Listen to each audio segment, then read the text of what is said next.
Welcome. This is the Monday, April 13th edition that I'm calling Don the Messiah. I had an alternate name that I'll talk about at the end. Before going into calling him the Messiah, I have to explain that Donald Trump chose to rip up the JCPOA. This was the agreement that would have kept Iran from having nuclear weapons. He tore it up simply because it had Obama's signature. There was no other reason. And it was even documented in Bob Woodward's book about how even though his trusted military advisors told him to stay in the deal, Donald just couldn't because it had Obama's signature. That's it.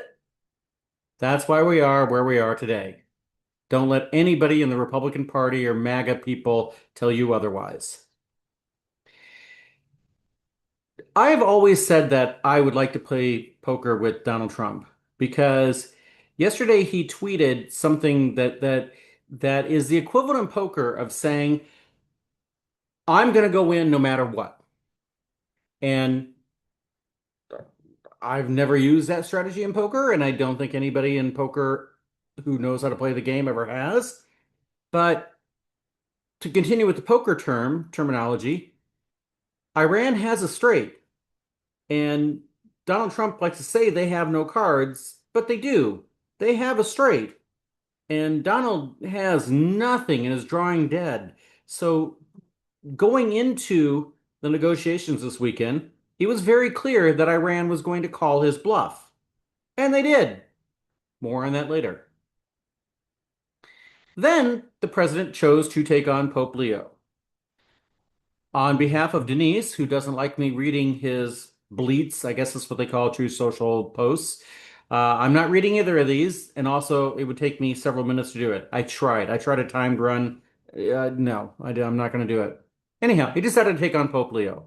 And that, wow, did that have an impact on my particularly my Catholic friends. My Catholic friends were really not happy about the president coming out and saying Pope Leo is weak on crime and terrible on foreign policy. Just read the first line. That's it. The rant is worth a read. But anyhow. And then he posted this. And this absolutely sent my Catholic friends to be very upset. So he posted this thing where he's looking like the Messiah,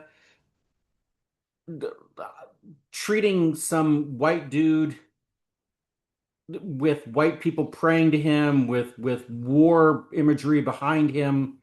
And I okay, the only person I engaged, the only Catholic I engaged on this happens to be the former First Lady of Iowa.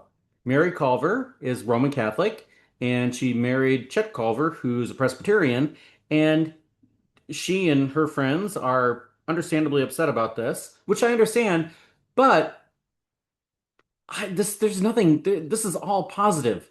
There is no world where anybody sees this and thinks this is what a rational human being would post. This is fantastic.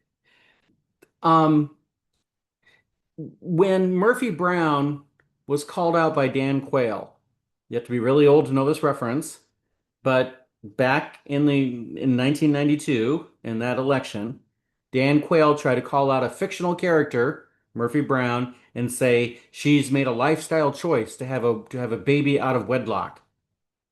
All that did was backfire on the Bush Quayle campaign. Didn't help at all. Trump posting this, all it does is show just how unhinged he is. This is fantastic. So I apologies to my Catholic friends that I'm not offended by this because I think it's funny. I think it's absolutely hilarious that the President of the United States sees himself as Don the Messiah, the white Jesus. I actually have really enjoyed some other things that people have posted. I like Don Confucius, who's saying, end an enemy blockade by blockading their blockade. Or I love Danzu, break the enemy's blockade by blockading their blockade. Philosophers unite. In related news, a guy named Peter Magyar has defeated Viktor Orban in Hungary. Viktor Orban was in office for 16 years, and he was the prototype for what Trump became. So he's been in office since before Trump 1.0, and everybody in Trump orbit loves Viktor Orban. So this guy, Peter Magyar, defeated him yesterday. Yay! Uh, Also, it's worth noting that, wow, is he good looking? And so, do we have to beat fascism with somebody who's really good looking? If so, I'm still on Team Pete. Just saying.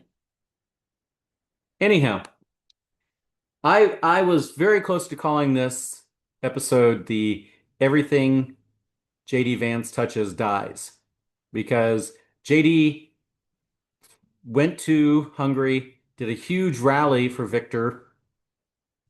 Obviously, Victor then lost. And then JD went to Pakistan to negotiate on behalf of the United States and fell flat on his face.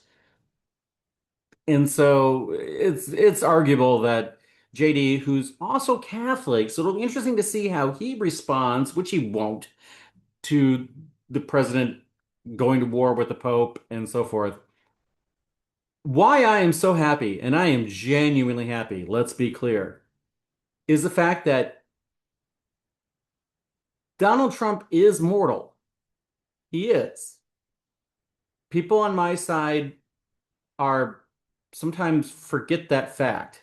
And there are some laws of politics that still apply.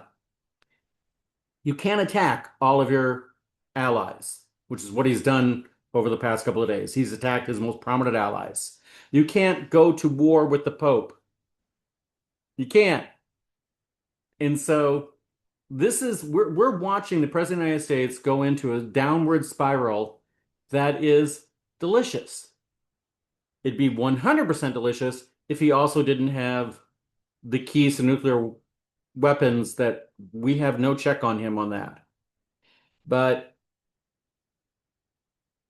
I want to believe that there's still some people in the room that will keep him from using that particular tactic.